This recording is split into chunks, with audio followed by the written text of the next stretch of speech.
আসসালামু আলাইকুম রহমতুল্লাহ বারাকাতুহ। আমাদের পিছনে যে একটা পাহাড় দেখা যাচ্ছে, এটা মূলত কেউ বলবে বাংলাদেশের পাহাড়, কেউ বলবে ইন্ডিয়া। না, এটা ইন্ডিয়ার পাহাড়ই।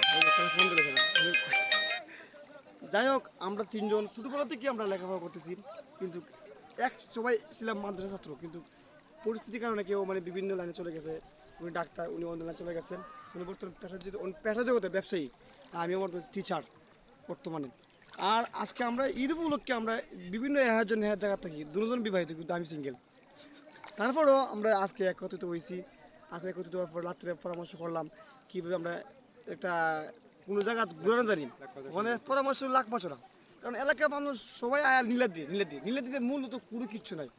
আপনার লাখ বছর আসেন, দেখেন রাস্তা বেচে ক্যামেরা সুন্দর করে দেখাও, চতুর্দিকে দেখেন ছোটো ছোটো আবাল বৃদ্ধ যুবক সবাই এখানে তারা পাহাড় দেখা যাচ্ছে। এই যে একটা পাহাড়, এই যে একটা পাহাড় দেখা যাচ্ছে। এই পাহাড় এটা কিন্তু পুরা একটা জাফলংয়ের মতো, যাকে দ্বিতীয় জাফলং বললেই ভুল হবে না। তবে আপনারা আসেন, দেখেন জাফলং কাকে বলে। এইটা পুরো জাফলংই, একদিকে সবুজ শ্যামল, আরেকদিকে পানি কত সুন্দর, ইন্ডিয়ার পানি পড়তেছে, কি সুন্দর মানুষ গোসল দিতেছে।